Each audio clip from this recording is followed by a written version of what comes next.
Buenos días a todos.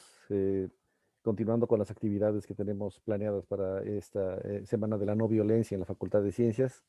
Hoy tenemos el gusto de contar con la participación de la licenciada Gabriela Gutiérrez Mendoza. Ella funge actualmente como jefa de la Unidad de Educación Curricular y Sensibilización de la Coordinación para la Igualdad de Género de la UNAM, pero tiene tras de sí ya una larga trayectoria trabajando en cuestiones vinculadas con el género. Este, eh, por ejemplo, fungió como asesora de la Dirección de Fomento y Concentración de Acciones del Instituto de las Mujeres del Distrito Federal, donde después también fue coordinadora de fortalecimiento institucional y jefa de unidad delegacional y especialista en género para el desarrollo económico y trabajo.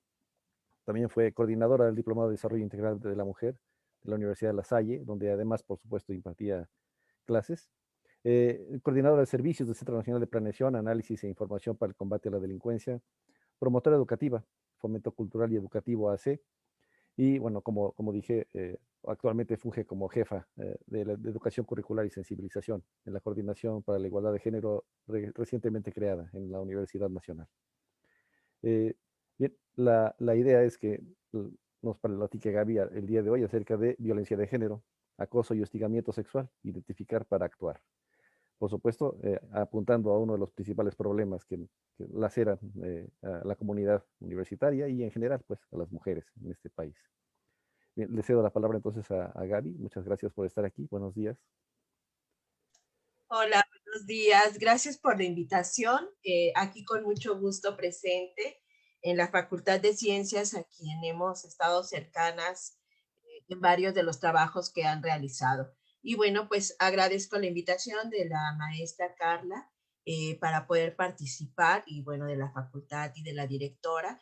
Y pues muy contenta porque conozco los esfuerzos y el compromiso que ha tenido la facultad para empezar a construir espacios libres de violencia. El día de hoy, la invitación que me realizaron es justo para hablar sobre el tema de hostigamiento y, y acoso sexual. Y para esto primero voy a empezar con con un marco, primero con una visión general de qué es la violencia de género, desde dónde vamos a analizar la violencia de género, es dónde la estamos entendiendo, y después ya algunos elementos concretos sobre el hostigamiento y el acoso sexual, para poder apoyar y dar algunos elementos que nos permitan ir identificándolo. Lo primero, justo, es decir, qué es la violencia de género. Y aquí coloco una cita de Judy Butler, una feminista contemporánea, que ha reflexionado mucho en torno a los temas de género, a los temas de las vidas que tienen valor dentro de nuestro mundo. Y esta cita justo la coloco porque es parte de lo que hemos estado viviendo dentro de nuestros espacios universitarios. Y dice, así como un movimiento debe hacer sus demandas, también debe comprometerse en una lucha autorreflexiva para seguir siendo un movimiento democrático y democratizador. Esto significa que tiene que haber un giro reflexivo para que el movimiento represente los mismos principios que busca realizar en el mundo.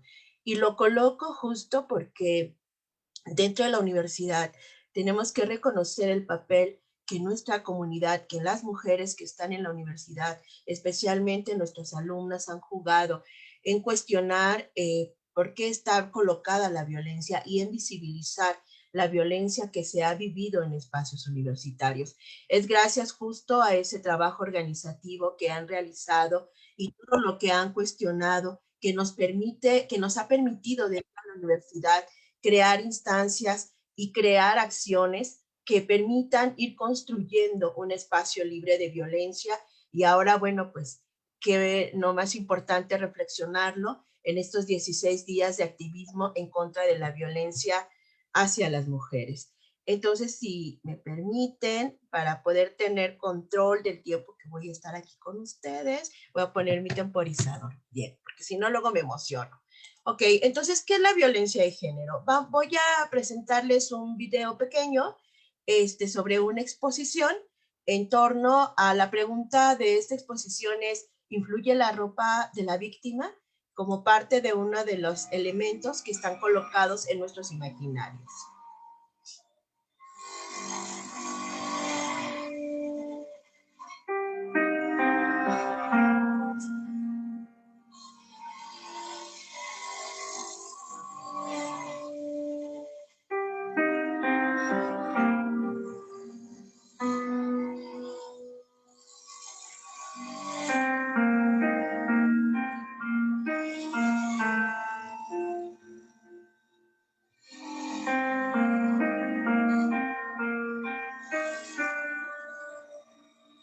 It leaves a big impression to see all these clothes, that it can happen to anyone, anytime, anywhere.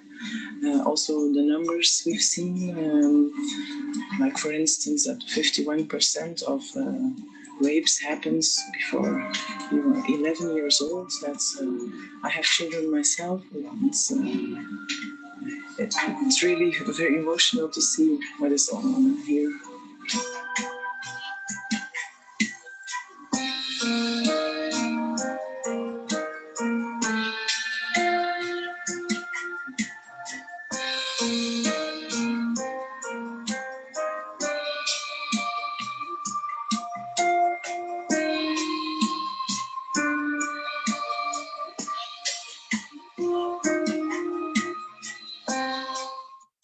Bien, entonces dentro de esta primera, dentro de este video, nos empieza a colocar el tema de que finalmente uno de los grandes mitos es que las mujeres somos las que provocamos la violencia.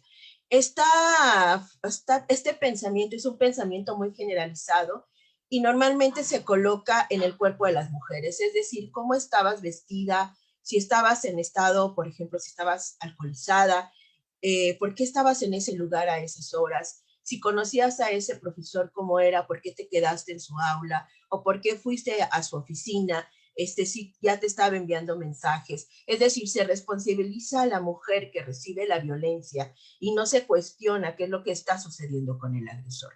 Entonces, este video justo lo quiero colocar para decir, no es como estábamos vestidas, no es donde estábamos, no es la hora, no es el espacio, no es la condición en la cual nos encontrábamos, sino hay toda una construcción cultural que permite y que valida y que propicia este tipo de situaciones y que justo es lo que tenemos que empezar a cuestionarnos. Entonces voy a empezar justo a hablar de qué es lo que sucede con la desigualdad, porque la violencia es una forma de desigualdad y la violencia de género coloca justo un elemento de discriminación cuando estamos hablando de las mujeres, de las personas, de la diversidad sexual y de algunas otras poblaciones.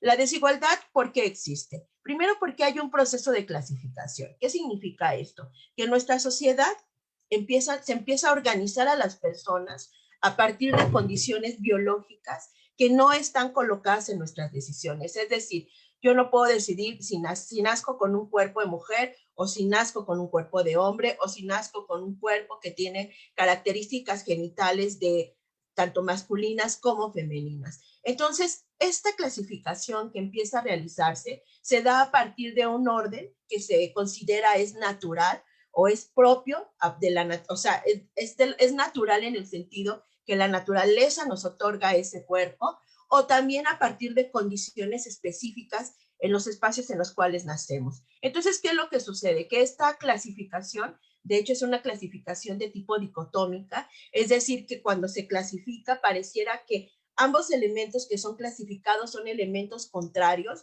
y a veces no solo contrarios, sino a veces hasta enemigos entre sí mismos. Por ejemplo, una primera clasificación es hay hombres, hay mujeres.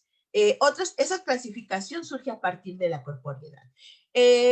Otra clasificación es hay personas mestizas o hay personas indígenas. Nuevamente una clasificación a partir de colocar el cuerpo en el cual estamos viviendo. Y por último, otra clasificación que es de tipo social, que es si eres rico o si eres pobre. Esta clasificación no es una clasificación simple de los cuerpos, sino surge a partir de una interpretación de nuestra sociedad, a partir de una interpretación que empieza a colocar elementos que generan distinciones entre cada una de las personas que estamos habitando este mundo. ¿Para qué sirve la clasificación? Esa clasificación que se ha creado sirve para otorgar un valor. Y este valor, o sea, por lo tanto, es simultáneo al proceso de clasificación y depende del momento en el cual estemos viviendo, histórico me refiero, y también del espacio donde estamos viviendo, de la región, del país, del estado, del pueblo, o sea, de dónde estamos viviendo, también pues, se colocan elementos específicos de valoración. Por ejemplo, los mushes en Oaxaca, que son considerados el tercer sexo, o sea, allá tienen un valor propio, o sea, no solo hay hombre, mujer, sino también hay personas mushes. ¿Qué es lo que sucede? Que una persona mushe, por ejemplo, aquí en la Ciudad de México, no tiene un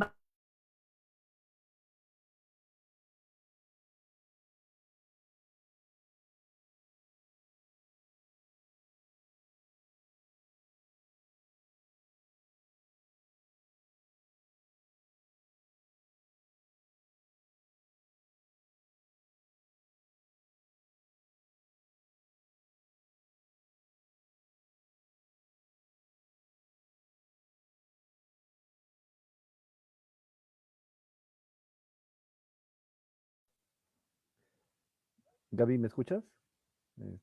Creo que se nos fue el audio.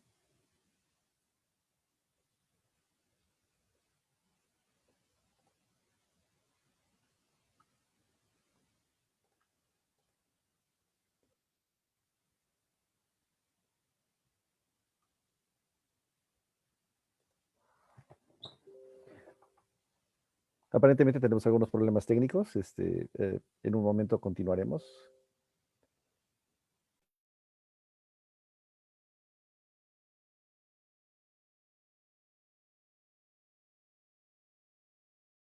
tuve problemas con la conexión, una disculpa por ello. Eso supusimos, no te preocupes, Gaby. Gracias. Vamos a continuar entonces. Gracias. Nos enloquecen en estos días. Y cambié de compañía, quiero decirles, y parece que es igual. Gracias y disculpen. Entonces, estaba hablando que la valoración, estaba compartiendo pues que la valoración se va dando de manera simultánea a la clasificación y genera una organización de las personas. Esta organización, ¿qué es lo que va a generar? Desigualdades. Es decir, a partir de considerar si es mejor tener la piel blanca o tener la piel oscura, por ejemplo, dentro de una sociedad como la nuestra, donde hasta dicen, ay, qué bueno que te casaste con un güerito para que mejoren la familia. O sea, entonces, ¿cómo se da una valoración de la piel a partir de que la mayoría de nosotras y nosotros somos mestizos, por ejemplo, y la mayoría vamos a tener una condición, somos morenos, más claritos o más oscuros, pero finalmente aspiramos a tener otro color de piel a partir de esta construcción social. Entonces, esta diferencia que se da por medio de la clasificación y de la valoración de las personas se va a traducir en una cuestión de desigualdad. Y ahí, ¿qué elementos se van a colocar para hablar justo de la desigualdad? De los cortes a partir del sexo, es decir, a partir de ser mujer o de ser hombre, a partir de la edad, o sea, no es igual ser una mujer de 30 años que ser una mujer de 60 años. Inclusive también entre los varones no es igual ser un hombre en edad productiva, por ejemplo, entre los 25 y 50 años de edad, a ser un hombre que tiene 70 años. El corte de raza, es decir, la clasificación a partir de la piel, no es igual en este momento tener una piel oscura y tener un cabello, por ejemplo, rizado dentro de una sociedad donde la mayoría pudieran ser, por ejemplo, de piel blanca o inclusive dentro de las sociedades mestizas. Y también la clase social, es decir, cuánto es mi nivel de ingreso y cuál es mi condición de vida, también me coloca en un nivel de clasificación. ¿Qué es lo que sucede entonces? Que esta desigualdad es perpetuada, es decir, es reproducida por las estructuras sociales. Y en estas estructuras sociales lo que se empieza a generar es una condición donde pareciera que las personas que están jerárquicamente superiores, y no me refiero a jerarquías formales como lo es ser un jefe de trabajo, un jefe, un director, un maestro, o sea, no me refiero solo a ese tipo de jerarquías, sino a partir de las jerarquías que se van colocando desde las clasificaciones por género, por raza, por estudio, por cuestión sociocultural, etcétera. Entonces, ¿cómo a partir del lugar en donde yo me encuentro se empiezan a generar condiciones que la sociedad va reproduciendo una y otra vez a lo largo del tiempo? Y aquí traje un meme, que traje varios memes el día de hoy, y algo que vi cuando empezó sobre todo el COVID-19, el confinamiento, y alguien puso, en lugar de andar haciendo TikTok, que es la la aplicación que se puso de moda en el confinamiento, compren 1 kilo de masa y aprendan a hacer tortilla, bola de huevonas ridículas. Perdón por la palabra, pero esto nos da un énfasis concreto, o sea, de qué es lo que se espera que estén haciendo las mujeres. Que las mujeres, en lugar de estar haciendo un video de TikTok, que es una parte recreativa, que es una parte lúdica, que es una parte de tratar de estar en contacto con otras personas. O sea, su tarea, en lugar de estar haciendo una actividad de diversión y de relajamiento, está en cuidar a las otras personas. Y ese cuidado atraviesa la preparación de los alimentos, la limpieza, la cuestión de cuidados de los temas de salud, el acompañar a los hijos y a las hijas si están haciendo tarea, el cuidar a los hermanitos y a las hermanitas si están viendo tomando clase por medio de la televisión o por medio de la computadora. O sea, coloca una serie de elementos que van impactando en la vida de las mujeres y que van colocando elementos de desigualdad. Y también sucede con las profesoras, sucede con las investigadoras. O sea, las investigadoras, en lugar de estar realizando todos los procesos que se requieren para un producto de investigación, están dedicando tiempo también a las tareas de cuidado. Entonces, ¿qué es lo que sucede? Que esta desigualdad se va reproduciendo una y otra vez en los espacios donde estamos viviendo de manera cotidiana. Por lo tanto, la violencia, cuando empezamos a hablar de desigualdad, empezamos a hablar de elementos de violencia. Esta imagen que les acabo de compartir, este meme, es un meme violento, es un meme que contiene una violencia simbólica muy dura. Entonces, ¿qué es lo que sucede? Que la violencia dentro de nuestras estructuras sociales, por la forma en que estamos construidos y organizados, se reproduce sola. Es decir, todos y todas empezamos a reproducir lenguajes, chistes, actitudes, cuestionamientos, y entonces vamos reproduciendo las condiciones que genera la violencia. Y esto lo hacemos hombres y mujeres a partir de lo que pensamos que tendría que estar siendo. A partir, por ejemplo, de imaginar que las mujeres, si están en su casa, no importa si son investigadoras, no importa si están haciendo una tarea administrativa, o sea, no importa eso, sino que una vez que estás en la casa, eres mujer, por ejemplo, y tienes que empezar a hacer esas tareas que históricamente han sido colocadas en ti. Y los hombres, por ejemplo, se colocan como en una postura de que yo te voy a ayudar, pero no en una postura de esta también es mi responsabilidad y por lo tanto tengo que realizar este tipo de tareas de cuidado también. ¿Qué es lo que sucede también con la violencia? La violencia, estamos hablando que tanto quienes generan la violencia como las personas que reciben la violencia pertenecen al mismo proceso. Es decir, se necesita una estructura social que valide la violencia en contra de las mujeres. Por ejemplo, dentro de nuestros espacios han dicho, pero ¿cómo? Si yo hice solo un piropo, o sea, ese piropo es una forma hermosa de decirle que es bonita. La pregunta es, ¿quién le dio ese permiso a ese hombre para que pueda pensar que él decide si le dice algo o no a la mujer cuando va transitando, cuando pasa enfrente de él? Entonces, hay una sociedad que ha validado ese tipo de conductas. Y también nos han enseñado a nosotras las mujeres, por ejemplo, que si alguien me lanza un piropo, es decir, una violencia verbal, entonces yo lo que tengo que hacer es agachar la cabeza y caminar más rápido. O sea, también a mí me educan para poder recibir esa violencia y no cuestionarla. ¿Qué es lo que sucede también cuando hay estos patrones de desigualdad? Que va determinando la forma en que las personas nos vamos relacionando. Es decir, determina con quién me puedo vincular yo y con quién no me puedo vincular. Por ejemplo, Gail Rubin hizo una investigación que se llama El tráfico de las mujeres, apuntes sobre la economía sexual, y es muy interesante que ella dice, ¿por qué por ejemplo, las mujeres, o sea, ¿quién pide la mano de las mujeres? Entonces va el novio y le dice al papá de la novia, oye, me voy a casar con tu hija, ¿me das permiso? El papá dice que sí, y pareciera entonces que la toma de decisión de la mujer sobre si se quiere casar o no con ese hombre está secundario, o sea, queda en momento secundario. Entonces, por lo tanto, o sea, aunque ella le haya dicho que sí, aunque esté enamorada, aunque esté de acuerdo, ese acto social es realizado entre dos varones y eso se continúa realizando como parte de una tradición para justo que tu familia valide ese compromiso que es el matrimonio por familias y en este momento, en este 2020, continúa sucediendo esto sin importar la edad de las mujeres, sin importar si ellas son autosuficientes económicamente, por ejemplo, y tampoco importando si son dueñas o no de su cuerpo. Entonces, nuestra sociedad va determinando cómo nos vamos relacionando, genera vínculos relacionales y a partir de esos vínculos relacionales se van perpetuando las relaciones de desigualdad y por lo tanto la posibilidad de generarse violencia. También, ¿qué más sucede? Que las estructuras sociales, y bueno, colocan elementos de convivencia y de interacción de unas personas con otras. Entonces, a partir justo de estas interacciones permanentes, se van colocando también elementos que reflejan condiciones de desigualdad. Quiero colocar, por ejemplo, un elemento, algo que podemos vivir cotidianamente.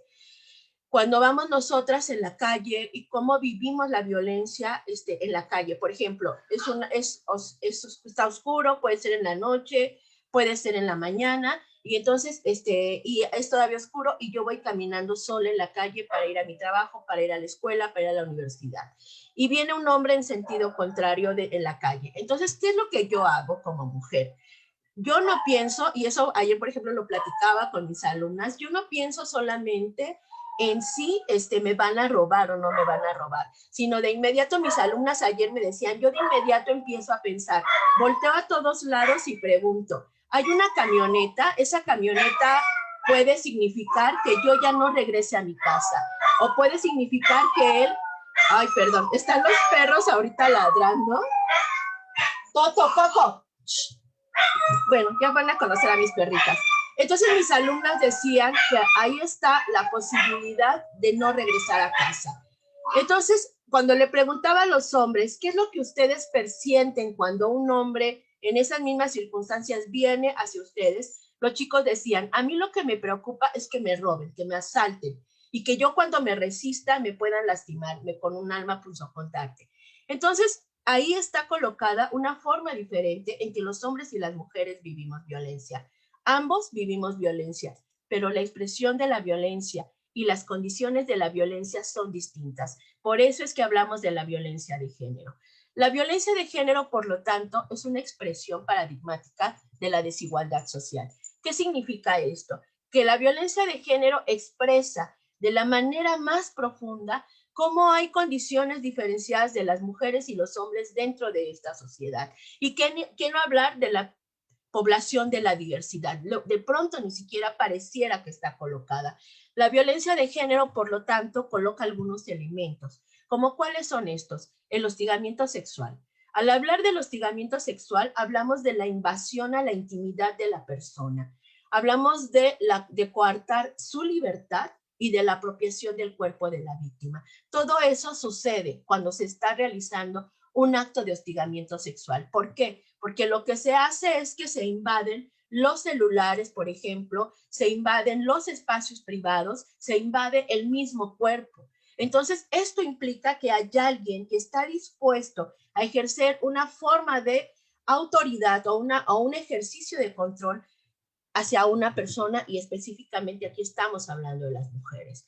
El feminicidio es la violencia extrema que viven las mujeres. Esta violencia extrema está colocada en el asesinato de la mujer, pero ¿por qué es un feminicidio? Es un feminicidio no solo porque porque haya sido asesinada, sino porque hay un uso excesivo de la fuerza para realizar ese asesinato, y además hay un elemento que se suma, que es algo que se llama pedagogía de la crueldad, que lo colocó Rita Laura Segato, una teórica que estudia los feminicidios, y que es la exposición del cuerpo de las mujeres asesinadas para que las demás mujeres aprendan lo que no deben hacer, y para que aprendan que esos cuerpos pueden ser violentados y que su cuerpo puede estar colocado ahí.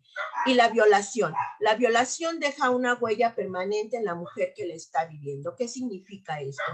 Significa que a partir de este acto que está en contra del cuerpo de la mujer, que lo violenta en su totalidad, y que no solo es una violación al cuerpo, sino a las emociones, que trastoca la vida y que moviliza todo lo que está colocado dentro de esa persona, o sea, va a estar de manera permanente, aunque reciba un apoyo psicoemocional adecuado. porque son huellas que no se borran. Entonces, ¿qué es lo que sucede con la violencia de género? Se produce en un esquema de desigualdad. Se considera, a partir de un espacio donde se considera que hay alguien que puede apropiarse del cuerpo de las mujeres. Y es muy importante decirlo, no son hombres enfermos, son hombres, o sea, que han sido educados en una sociedad donde les dice, tú puedes hacer este acto y no pasa nada. Y se suma la cuestión de la impunidad, es decir, si no sucede nada cuando violenta, entonces considera que puede volver a hacerlo una y otra vez con la misma persona o con otras personas. Cuando hay un acto de violencia de género, también se vulnera la condición no solo de la mujer que es violentada, sino de todas las mujeres. Por ejemplo, cuando hay han sucedido hechos, por ejemplo, donde graban a las mujeres en el sanitario, o sea, aunque graben a una sola, todas las mujeres que utilizan ese sanitario van a sentirse intimidadas porque saben que algo sucedió en ese lugar. Por lo tanto, la violencia de género no es solo un daño individual, sino es un daño colectivo. Y eso es muy importante que nosotras y nosotros empecemos a entenderlo, que cuando realizamos acciones de prevención y de atención de la violencia de género, no solo es hacia la persona que lo recibió de manera inmediata, sino se tiene que trabajar con la totalidad de la comunidad para que se pueda reparar el daño y no se tenga que repetir nuevamente. Y al hablar de la violencia de género, también estamos hablando de que se tocan y se violentan los derechos de las personas.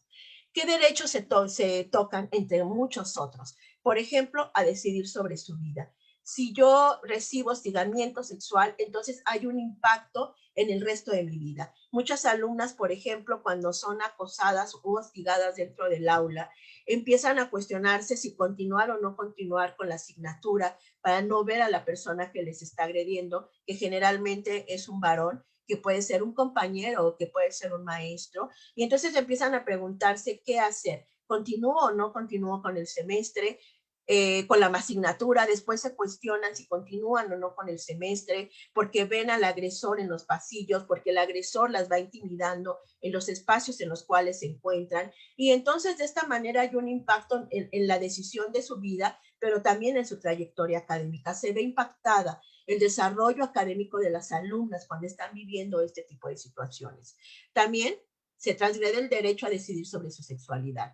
¿Qué implica esto de decidir sobre su sexualidad? Implica que yo decida con quién quiero y con quién no quiero tener sexo. Es muy importante que tengamos claro que cuando hablamos de hostigamiento y de acoso sexual, no estamos hablando de un acto sexual ni de un deseo sexual. Estamos hablando de un acto de apropiación del cuerpo de la otra persona, porque justo hay un tipo de autoridad que se está ejerciendo. Una autoridad, aunque sea entre pares, es decir, por ejemplo, novio o compañero de grupo, porque se considera que esa compañera es un objeto del cual se puede apropiar porque justo es una construcción social, o de una jerarquía ahora sí formal, donde están los docentes, donde está quizás algún personal administrativo, donde la chica se siente vulnerada y presionada, por ejemplo, por sus calificaciones, por sus trámites o por algo semejante que ha sucedido.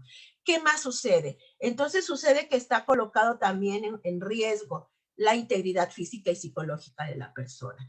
Y esto es parte de una violencia que se ejerce en contra de su cuerpo y a vivir una vida libre de violencia, porque hay un impacto en la vida de las mujeres. De hecho, cuando alguien escucha la narración de cómo sucedieron los hechos, cuando una y yo recibí acoso, es que empecé a recibir mensajes y esto, o sea, cuando les empieza a narrar inclusive, no hay una coherencia temporal. Por ejemplo, es que dice, ¿cómo le vamos a creer si lo que dice se contradice en tiempo, en lugar? O sea, no queda clara la narración. No queda clara la narración porque hay una fractura acá en el cuerpo, en el cerebro, perdón, que permite a la persona que si lo recordara todo de manera cronológica y de manera ordenada, pues por supuesto el impacto emocional sería mucho muy fuerte. Entonces, el impacto en la integridad psicológica implica, por ejemplo, el que empiece a tener posible depresión, el que empiece a no dormir suficiente, a no comer suficiente o a dormir mucho o a comer más vida después del acto de violencia. Ese es un indicador muy claro de quién está viviendo violencia y quién no está viviendo violencia. Y por supuesto, cuando hablamos de la violencia de género, entonces estamos hablando de condiciones donde se trastoca todo el ejercicio de libertad, de toma de decisiones de las mujeres que están recibiendo esta violencia. Entonces aquí nada más rápidamente, en esta sociedad hay unas relaciones desiguales de poder donde a partir de considerar que las mujeres tenemos que ser, y nos educan para ser sumisas, pasivas, dependientes, tiernas, y esto tiene una valoración social menor, y los hombres tienen que ser dominantes, controladores, competitivos y agresivos, y son valores que son superiores dentro de esta sociedad. Entonces empieza a haber un desequilibrio en el ejercicio de poder y se otorga el varón a los varones. ¿Cuál es la relación, por lo tanto, de poder y de violencia? El poder se ejerce entre las personas y entre los grupos sociales. El poder tiene un elemento básico, que es que esa persona decide utilizar el poder que tiene para poder lograr un objetivo, el objetivo que esa persona decida. Y además, dentro de nuestra sociedad, a partir del lugar en el cual estemos colocadas y colocados, tenemos un espacio de poder, superior o inferior, pero tenemos un espacio de poder. ¿Qué sucede con la violencia? La violencia es un abuso de poder que utiliza para mantener el control y el dominio sobre los demás. Esto es muy importante que lo tengamos claro. Por lo tanto, la violencia, ser un abuso de poder, es un acto decidido. Es decir, quien violenta decide hacerlo. Siempre está la decisión de hacerlo o no hacerlo. Y el decir sí a ejercer la violencia, por lo tanto, es un acto de poder. No es nada de que no me di cuenta, es que la otra persona me provocó, es que, o sea, esos argumentos no son válidos, porque justo hay un elemento de toma de decisión cuando estamos ejerciendo violencia. Y además incluye actos, o sea, el actuar en contra de la persona, o también acciones de omisión que lastiman los derechos de la otra persona. Es decir, dejar de hacer. Porque tanto el hacer, el tener un acto, como el no hacer un acto que se requería y que impacta en la otra persona, van a provocar un daño, y ese daño justo es la violencia. Entonces, las violencias de género, por lo tanto, se asientan, están colocadas en un discurso de desigualdad y discriminación que permea toda nuestra organización social. No es un individuo aislado el que lo realiza, sino hay todo un colectivo que va definiendo esta forma de violentar y que actúa también en consecuencia. Pongamos como ejemplo cuando una mujer es violentada, es tocada en el metro y le dice al agresor, oye, déjame en paz, y le empieza a decir cosas y todo el mundo voltea a ver a la mujer y le dice, este está loca, está sobre reaccionando. Y por ejemplo, no cuestiona, ¿por qué la tocó? ¿Por qué hizo eso? O sea, cómo entonces la colectividad va definiendo las características y las condiciones en que se está realizando este acto de violencia. A partir de ello, entonces, se trata de mirar, o sea, en esta sociedad, en este momento ahorita, se está depositando la responsabilidad de la violación y de la violencia en las víctimas. Y ese es un problema. ¿Por qué es un problema? Porque ofrece un clima de impunidad. Porque entonces, al decir, ella fue la que me provocó, yo recuerdo que un maestro en una ocasión, por ejemplo, me decía, maestra, es que si ella llega y me dice, maestra, ¿cómo podemos hacerle para pasar la asignatura? Pues yo qué le digo, y yo, pues usted qué le dice, maestro, le dice no, o sea, no es que ella venga y lo ofrezca y le diga una y otra y otra y otra vez, o sea, su responsabilidad, maestro, es decir, no, o sea, yo ese tipo de métodos no los utilizo. Entonces, así, aquí es, pobrecito de mí, o sea, es que ella me estuvo hostigando, me estuvo diciendo y yo tuve que decirle que sí, no. Hay una toma de decisiones y esa toma de decisiones normalmente está colocada en quien ejerce poder a partir de una jerarquía social imaginaria o a partir de una jerarquía real. Por eso aquí está un meme y que les digo a todas las chicas y a todas las mujeres, dice, si tu novio no quiere que uses cierta ropa, cámbiate, pero de novio. O sea, porque hasta en esos actos pequeños cotidianos está colocado el ejercicio de control y el ejercicio de poder y el ejercicio de autoridad. No está colocada solamente en los grandes momentos de abuso, sino está colocado en nuestra vida cotidiana. Existe un proceso, y voy a irme un poquito más rápido porque ya los tiempos están acabando. Entonces, el proceso de naturalización de la violencia, es decir, que de pronto no alcanzamos a identificar qué es la violencia o cómo estamos viviendo la violencia. Y esto es muy importante, que aprendamos que se ha naturalizado la violencia, es decir, que la vemos como parte de los vínculos sociales que están en este momento en los espacios donde nosotras y nosotros estamos. ¿Y qué es lo que sucede cuando lo vemos como natural? Entonces despoja a las víctimas de su humanidad, les quita todo a su ser, les quita a la persona y las convierte en un objeto que es apropiable. Por eso se ejerce la violencia, porque se les mira como objetos. Entonces, cuando el agresor busca sojuzgar, someter o controlar los actos y hasta los sentimientos de la otra persona, eso nos da el proceso de naturalización porque pensamos que es válido dentro de esta sociedad. Pensamos, por ejemplo, que cuando un hombre revisa el celular de su novia, es un acto de amor, es que me quiere tanto que está preocupado por mí. O cuando me dice, por ejemplo, no vayas con tus amigas porque entonces tú puedes correr riesgo. No, es que está súper preocupado por mí y cuando voy a las reuniones con mis amigas, inclusive hasta me acompaña. Ojo, eso es un acto de violencia. Opera una idea subyacente, el agresor piensa que esa persona que está violentando no es una persona justamente, que es un objeto. Y que no merece, el agresor piensa que la persona que está violentando no merece el mismo trato que él tiene, ¿no? O sea, hemos encontrado casos, por ejemplo, donde han dicho, no, es que este profesor tiene 43 años de trayectoria académica. O sea, ¿cómo van a echar a perder 43 años de trayectoria académica por un acto de violencia? Bueno, la pregunta tendría que ser, en esos 43 años que el maestro estuvo frente al grupo, ¿a cuántas mujeres agredió? O sea, se trata justo de dar los tratos que corresponden a cada una de las personas a partir de las conductas que personalmente, o sea, que desde su individualidad ha seleccionado. La dinámica de cosificación que provoca este proceso de naturalización, por lo tanto, va provocando un conjunto de ideas, que es un conjunto de ideologías, donde pareciera que lo masculino es supremo.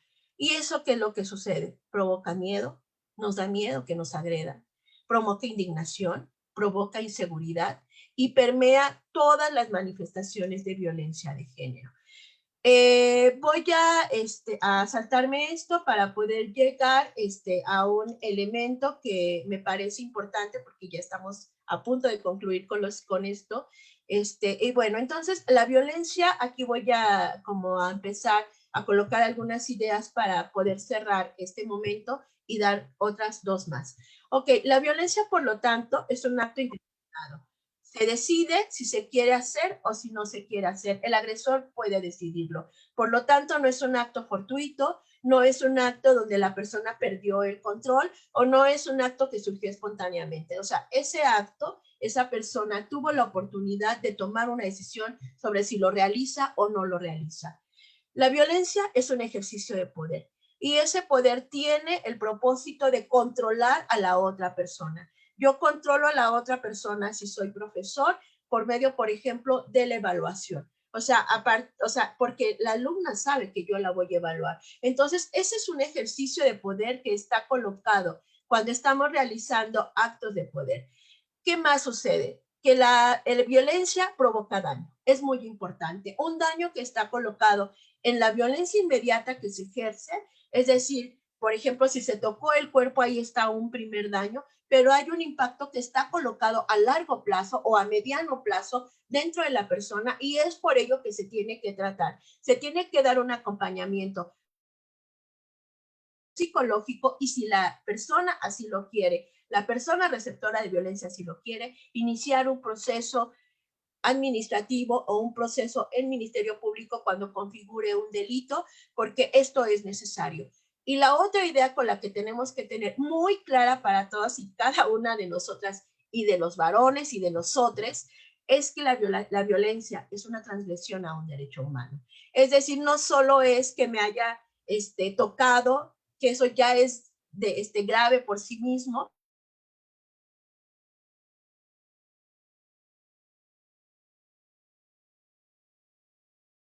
es que son violentadas empiezan, por ejemplo, a tener miedo de acudir al salón de clases, tienen miedo, por ejemplo, de ir a los pasillos de la escuela, es decir, se genera una condición de miedo y eso transgrede también su derecho, por ejemplo, a la educación. No solo accedió a la universidad y está ejerciendo un derecho, sino a poder continuar todo su proceso formativo como profesional dentro de una universidad. Les sugiero que lean la Ley de Acceso a las Mujeres a una Vida Libre de Violencia. Ahí están colocados los 9 tipos de violencia que existen dentro de la ciudad. También está la Ley Federal de Acceso a una vida libre de violencia, y esto es muy importante porque esta ley permite modificar el Código Penal, permitió modificar el Código Penal y colocar la violencia de género como un delito. Como ustedes saben, por ejemplo, ahorita está ya la violencia digital como un delito a nivel federal, o sea, donde el compartir sin autorización de la persona que generó la fotografía de su cuerpo, donde la persona que lo comparte sin su permiso, está cometiendo un delito. No es un acto de juego, no es un acto de somos cuates, no, es un delito. Entonces, les sugiero que lean estos tipos y modalidades de violencia en la última edición de la Ley de Acceso de las Mujeres a una Vida Libre de Violencia. Tenemos documentos internacionales, eso es muy importante, porque en 2011 se reformó el artículo 1 de la Constitución, donde establece que todas las convenciones internacionales firmadas por México, firmadas, ratificadas y depositadas por México, son parte de las leyes y de las normatividades jurídicas que tiene que cumplir nuestro país para la protección de derechos humanos. Entonces, por eso es importante conocer que está la CEDAW, que es la Convención sobre la Eliminación de todas las formas de discriminación contra las mujeres. Aquí están algunos elementos. La Convención Interamericana para Prevenir, Sancionar y Erradicar la Violencia contra la Mujer, que es la Belém do Pará, la Ley General de Acceso a las Mujeres, que les comentaba hace un momento, está la de la Ciudad de México y está la que rige a todo el país. Está el Código Penal Federal, donde se establece en el artículo 109, en el artículo 137 y en el artículo 269 la violencia de género como un delito. Esto es muy importante porque entonces podemos saber que no solo son actos de abuso de poder, sino también pueden constituir un delito y proceder, por lo tanto, en contra de ello. Y ya solo quiero terminar con esta lámina, donde quiero decirles la diferencia entre el hostigamiento y el acoso sexual. Todo lo que les comenté es justo para aterrizar en estos 2 elementos concretos.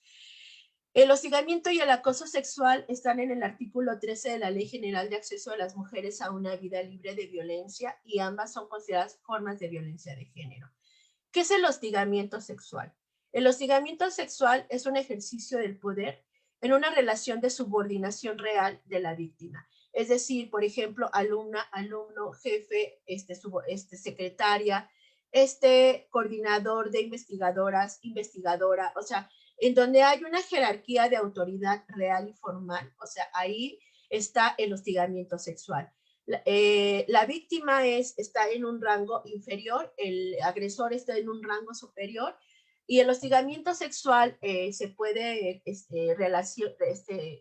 realizar en el ámbito escolar, en el ámbito laboral, o sea, en el ámbito académico. De hecho, ya han diferenciado en la ley de acceso la violencia académica y la violencia docente. Eso es muy importante para nosotras. Y este hostigamiento se expresa en conductas verbales, físicas o ambas, e inclusive están relacionadas con la sexualidad de connotación lasciva. Es decir, tocamientos, palabras, frases. Por ejemplo, hay muchos que tienen imágenes de mujeres desnudas y obligan a sus subordinadas a que las miren, o a que miren pornografía. O sea, ese tipo de actos se consideran como parte del hostigamiento sexual. Entonces, por lo tanto, el hostigamiento sexual es una relación de subordinación real, donde el agresor es jerárquicamente superior a la víctima. Y el acoso sexual es la forma de violencia en la que, si bien no existe una subordinación jerárquica, es decir, no es una cuestión de autoridad formal, sí hay un ejercicio abusivo de poder. Porque cuando hablamos de violencia de género, por eso empecé justo partiendo de la clasificación y de la valoración de las personas, en esta sociedad los actos de los varones se consideran como válidos frente a los actos de nosotras las mujeres, se consideran como entidades que tienen un valor superior y por lo tanto, si no existe una subordinación y posición jerárquica, hay un ejercicio abusivo de poder que conlleva un estado de indefensión, es decir, la otra persona no se puede defender y aparte coloca en riesgo a la víctima, independientemente de que se realice una sola vez o se realicen múltiples actos. Es muy importante decirles, y con esto empiezo a cerrar, que los actos de hostigamiento y de acoso sexual no necesitan ser conductas repetidas, es decir, no necesitan ser conductas continuas. Con una sola vez que suceda es posible iniciar un proceso. Eso es muy importante que se los comente. La segunda parte, todos estos tipos de actos de hostigamiento y de acoso sexual, normalmente, porque digo generalmente, porque no siempre sucede, se realizan en espacios privados, es decir, no hay testigos, en ocasiones no hay mensajes, no hay ninguna prueba. Entonces, quiero decirle a toda la comunidad que tengan muy claro que no es necesario ninguna prueba para poder iniciar un proceso. Aquí en la universidad también está colocado ese elemento dentro del protocolo para la atención de víctimas de violencia dentro de la UNAM.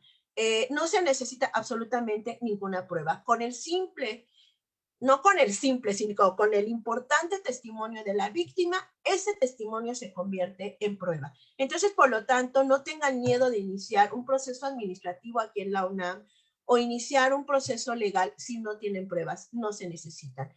Porque hay otras formas justo de investigar cuál es el impacto, por ejemplo, de la violencia en la persona, porque hay un impacto después de vivir el hostigamiento y el acoso. Entonces, a partir de otros elementos es como se determina que efectivamente sucedió. Entonces, no tengamos miedo por cada una de nosotras, entre cada una de nosotras y por todas nosotras, es que estamos trabajando en la universidad porque se convierta en un espacio libre de violencia. Les agradezco mucho su atención. Al revés, nosotros estamos muy agradecidos contigo, Gaby. Para algunos comentarios de nuestra audiencia. La maestra Carla Ramírez, por cierto, la coordinadora de nuestra Comisión de Equidad, dice, excelente ponencia. Alexa Morales dice que la información es muy precisa. Felicidades, licenciada Gaby. Y Aileen Rebollar nos dice, qué buena ponencia y muchísimas gracias por la información. Estoy segura de que será de mucha ayuda para todas las personas de la comunidad. Y bueno, no tenemos preguntas, pero yo tengo una. Normalmente, sobre todo en el caso del acoso, no tanto en el caso del hostigamiento, pero en el caso del acoso hay un conjunto de amigos alrededor del agresor. Ujú. Y ocurre algo parecido a esto que a veces que menciona Ana Arendt de la violencia de la inacción, ¿no? Las personas que no hacen nada ante un acto de violencia. ¿Cómo hacerle para educar, para llegar hasta, no solo hasta el agresor, sino para llegar y educar también a esos potenciales agresores que están alrededor de él y que podrían hacer algo, que aún no son agresores y podrían hacer algo para impedir que la agresión continúe? ¿Qué estrategias? ¿Qué podríamos hacer? No sé. Primero es muy importante lo que acabas de comentar, porque justo hay algo que se llama, desde los estudios de género, que se llaman alianzas patriarcales o pactos patriarcales. Es decir, que entre los hombres pareciera que existen acuerdos para poder silenciar la violencia que están presenciando. O sea, de hecho, muchas mujeres, por ejemplo, dicen, yo conozco una compañera, una amiga que fue agredida, pero los hombres normalmente nunca dicen, yo conozco un amigo que es agresor. O sea, guardan silencio ante eso que están testimoniando, ¿no? De hecho, muchas veces no solo son testigos, sino también son cómplices de lo que está sucediendo. Eso pasa mucho, por ejemplo, en la violencia digital, ¿no? Donde comparten fotografías de sus novias, por ejemplo, en los grupos de fútbol o en los grupos que forman solo los varones, y van reproduciendo esa fotografía sin autorización de la chica, ¿no? Entonces, esos pactos patriarcales son los que nos provocan mucho daño, porque justo se trata de que los hombres también empiecen a actuar, porque sabemos que muchos hombres son aliados de nosotras, o sea, en el término de trabajar en contra de la violencia y que están en contra de la violencia que provocan estos varones.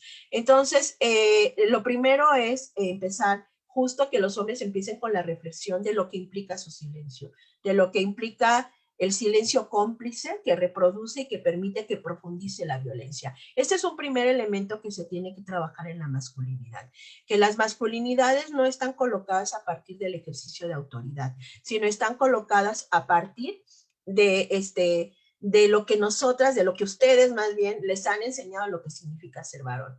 Y por ejemplo, empezar a desmontar que el uso de la fuerza y del poder, o sea, es lo que garantiza el ejercicio de la masculinidad. Y esa parte, por eso es tan dura trabajar entre los hombres, porque significa reconocer que han nacido con una serie de privilegios que no tenemos las mujeres por el simple hecho de nacer como varones dentro de esta sociedad. Hay hombres que ejercen esos privilegios, hay hombres, por supuesto, que nunca lo van a ejercer, hay hombres que jamás van a ser agresores, pero justo el problema está en que todas las personas que han agredido a una mujer, y me refiero a esta violencia de género, sí son todos varones, en su gran mayoría son varones, inclusive hasta en las relaciones del mismo sexo, de parejas, por ejemplo, de hombres. Yo en la experiencia que tuve en la Unidad para la Igualdad de Género dentro de la Escuela Nacional de Trabajo Social, recibíamos denuncias de género, de violencia en el noviazgo, pero de parejas del mismo sexo. O sea, esos eran los hombres que denunciaban a otros hombres. Entonces, ¿qué es lo que sucede? Tenemos que empezar a reflexionar colectivamente sobre lo que implica la masculinidad y cómo podemos construir diferentes expresiones de masculinidad para reconocerse, o sea, como varones, o sea, y que el ser varón no está implícito el uso de la fuerza y el ejercicio del control. Y creo que es justo el gran reto que tenemos en este momento, esos procesos de educación, reeducativos, donde los hombres se cuestionen la masculinidad que han aprendido a lo largo de los años. Muchas gracias, Gaby. Edna Hernández nos pregunta, ¿se puede denunciar una mirada lasciva o el que te amenacen con el tono de voz? ¿Eso procede? Sí, sí, sí, porque es un ejercicio de violencia. Tenemos que aprender que cuando te están amenazando es un ejercicio de intimidación. Entonces, por lo tanto, sí es un acto que puede proceder. Y las miradas lascivas, son todas aquellas miradas que provocan incomodidad en el cuerpo de las mujeres y que son conductas. O sea, a ver, ¿cuál es la clave para cada una y cada uno de nosotros para detectar que una conducta es violenta? La conducta es violenta en el momento en el que cuando se ejerce en mi cuerpo, yo no di el consentimiento para que se realizara. O sea, puedo tener, por ejemplo, juegos sexuales con mi pareja y decidir que estoy de acuerdo con ellos. Y también puedo decidir no tener un juego sexual. O sea, entonces el punto está el consentimiento. Y es algo que los hombres tienen que trabajar, que cuando una mujer dice no, es no. O sea, y que si una mujer no le ha dado el permiso, no tiene por qué hacerlo y tendrán que aprender otras formas también de buscar el acercamiento con las mujeres, que no sean miradas lascivas, etcétera. Recuerdo que una vez un hombre me decía, ¿cómo puedo reconocer una mirada lasciva? Y le decía, pues justo, ¿cuál es la intención de cómo estás mirando? Entonces sí, sí se puede iniciar un proceso porque hay una cuestión de violencia en contra del cuerpo. Bien. La Comisión Local de Seguridad de la Facultad de Ciencias pregunta cuáles serán las acciones más efectivas para la identificación de las conductas violentas que nosotros pudiéramos implementar en la facultad. Ok. Bien, el primero es, creo que son varios elementos. Un elemento para la cuestión de prevención de la violencia que pues, se podía empezar a implementar justo, son campañas donde se hable sobre el consentimiento.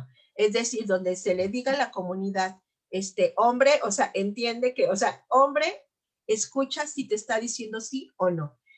Por ejemplo, lo que le llaman los soldados caídos, ¿no? O sea, recuerdo cuando los chicos se ponen en un lugar público y llegan con flores, con muñecos de peluche o con algún regalo que todo mundo mira y de hecho todo el mundo se empieza a congregar esperando a que la chica llegue y cuando la chica llega y él le pregunta si quiere ser su novia o lo que le pregunte y ella le dice que no.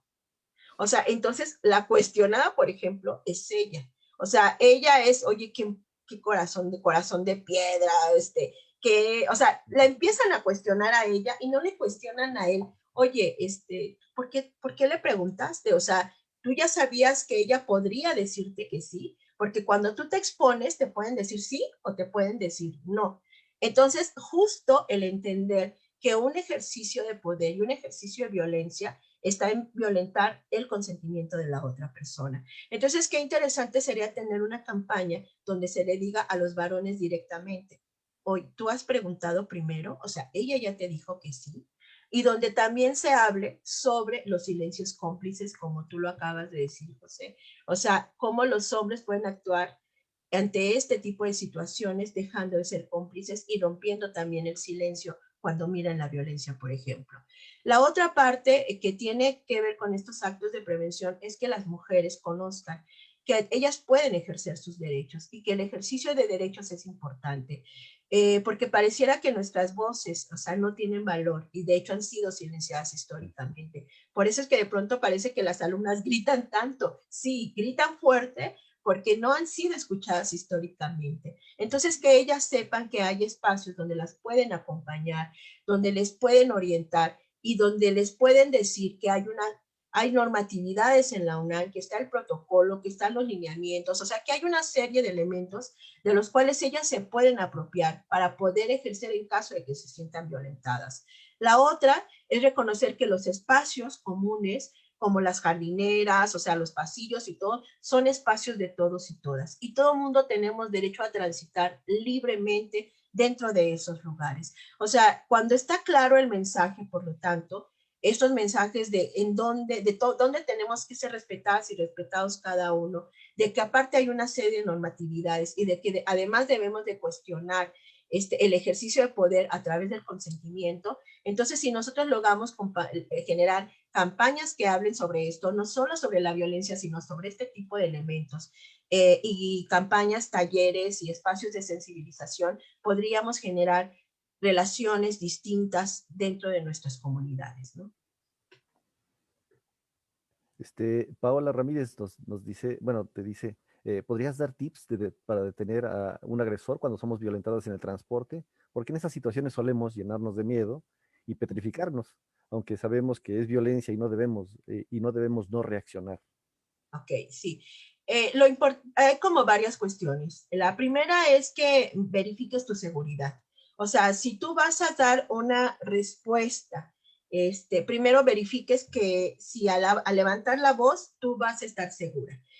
Porque en ocasiones el levantar la voz te puede colocar en una condición de otras inseguridad, además de la violencia. Entonces, lo primero que les diría es que verifiquen por ejemplo, en el metro hay un protocolo específico de atención para poder actuar. Los policías, los jefes de estación están capacitados y obligados a seguir un protocolo si la persona, la mujer, está siendo violentada. No solo son los vagones seguros, sino hay toda una serie de acciones que están ya colocadas y que la mayoría no conocemos. Entonces, si vas en el metro, si vas, por ejemplo, en el metrobús, que también tienen este protocolo, lo importante no es confrontar al agresor, sino bajar la palanca naranja o en cuanto se abran las puertas decirle al policía o al chofer o al jefe de estación, este hombre me está violentando. Esa es la mejor manera, porque si no nos ponemos en doble riesgo, ¿de acuerdo? Y lo que tenemos que tener en el transporte público muy claro es que si estamos en el metro, si estamos en el metrobús, ahorita hablo específicamente de estos dos y después me voy al otro, porque hay protocolos específicos, es decirle al jefe de estación, al chofer o al policía, realice el protocolo que esté establecido para esto. No sé si me explico, o sea, no confronto al agresor, lo dejo a un lado, entonces lo que yo voy a hacer es buscar que quien tiene que actuar lo haga. Esas son las autoridades. Eso es lo primero. Lo segundo es colocarse en un espacio de seguridad. Porque como les comentaba, el agresor puede ser violento. O sea, a mí me ha tocado casos en el metro donde la chica empieza a gritar, todo el mundo se hace a un lado, nadie hace nada, y el agresor la empieza a confrontar, o sea, le empieza a decir, estás loca, yo no te hice nada. Y entonces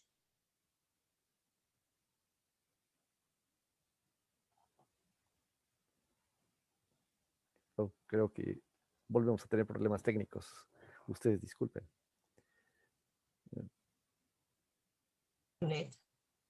ya estoy, ahí está. Cambié de compañía ayer para según mejorarlo y veo que es igual. Ok, entonces les decía que la otra parte es ponerse seguras. Y el ponerse seguras es importante porque está en juego la integridad. Muchas veces el agresor no tiene, o sea, a lo mejor en ese momento no está pensando en dañar, me refiero a un golpe o algo semejante, pero ante el colocarse en una situación donde se está exponiendo su violencia, puede reaccionar de una manera mucho más agresiva. Entonces, por lo tanto, cuidar esta parte. Entonces, el tip es, dejen que las autoridades realicen el trabajo al cual están obligadas. Y dentro del micro, o sea, nuevamente decirlo en voz alta. Yo lo que les sugiero es no gritar, sino decirlo con voz clara, con voz firme, es decir, no me estés violentando, no me estés agrediendo. O sea, y en el momento en el que ustedes lo dicen con una voz clara y firme, les permitirá también, o sea, mirar que están en control. No sé si me explico, aunque por dentro esté temblando, tengo que colocar una imagen de decir, tú me estás agrediendo y esto no te lo voy a permitir. Yo, por ejemplo, con mis hijos ensayaba mucho eso cuando eran chiquitos, decirle, basta, o sea, y yo les decía, a ver, ¿cómo lo vas a decir? Practiquemos, o sea, pensemos, porque estos actos tienen que tener una reflexión previa. Entonces se trata justo de ir de ir diciendo, si yo estuviera en esta situación, ¿qué podría hacer? Y esta parte me parece muy dura decirla, porque no tendríamos por qué estar pensando en cómo protegernos. O sea, tendríamos que estar pensando en cómo llegar a la escuela, en cómo disfrutar la fiesta, o sea, tendríamos que estar pensando en otras cosas, pero justo lo duro es que la sociedad está, hay estructuras sociales que están construidas para que nosotras pensemos que podemos ser agredidas en cualquier momento, ¿no? Sería eso. Órale. La Comisión Local de Seguridad dice una campaña de derechos humanos, parece que sería muy importante. Y Eh, tan- específicamente, perdón, de derechos de las mujeres. O sea, ambas, derechos humanos y derechos de las Derechos de las mujeres. mujeres, claro. Y bueno, dice Dana Yureli, dice, ¿y qué se tiene que hacer cuando una autoridad no hace caso, cuando alguien pide ayuda? Es decir, cuando vamos en el metro, por ejemplo, y estamos siendo acosadas, recurrimos a una autoridad y no hace nada. Se puede hablar a Locatel. Si estás en el transporte público, se puede hablar a Locatel y ahí se reporta que el jefe de estación no está haciendo nada y ellos tendrían que activar el protocolo de emergencia. Carla Ramírez Pulido dice, se tiene una relación de amistad con un hombre y ese es amigo de otro hombre que a ti como mujer te violenta. Y tu amigo sabe de ese suceso y quiere que seguir citando a tu agresor cuando estás presente. ¿Qué puedes hacer? Decir no. O sea, es muy importante que ustedes aprendan a decir no. Marcela, es que no nos han educado para decir que no. O sea, eso es muy importante, porque no es una cuestión de decir, es que ¿por qué no dices que no? ¿Por qué no te alejaste del no?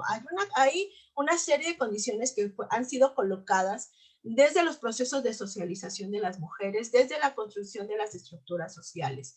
Marcela Lagarde, una feminista importante, dice que el primer no hacia los demás, o sea, y lo hago así con la mano, el primer no hacia los demás, el decirle no quiero esto, no lo voy a hacer, no estoy de acuerdo, es el primer sí a una misma. Entonces, chicas, mujeres, compañeras, aprendamos a decir que no cuando no queremos.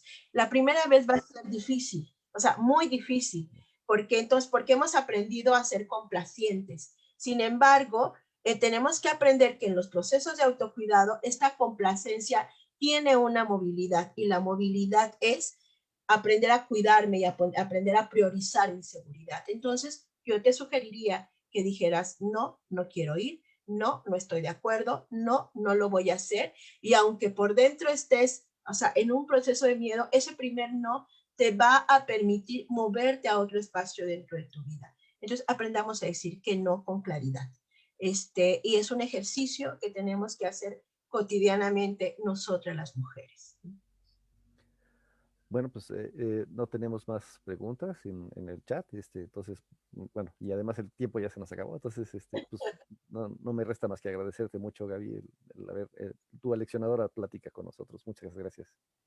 Y muchas gracias a la audiencia también por haber participado y por estar al pendiente de los eventos que estamos realizando en esta Semana de la No Violencia en la facultad. Muchas gracias a todos. Pues les agradezco a todos. Gracias, José. Gracias, Carla, por haberme invitado y un gusto estar aquí con ustedes. Y bueno, pues sigamos construyendo espacios libres de violencia en la universidad porque todas lo merecemos así. Gracias y hasta luego. Hasta luego.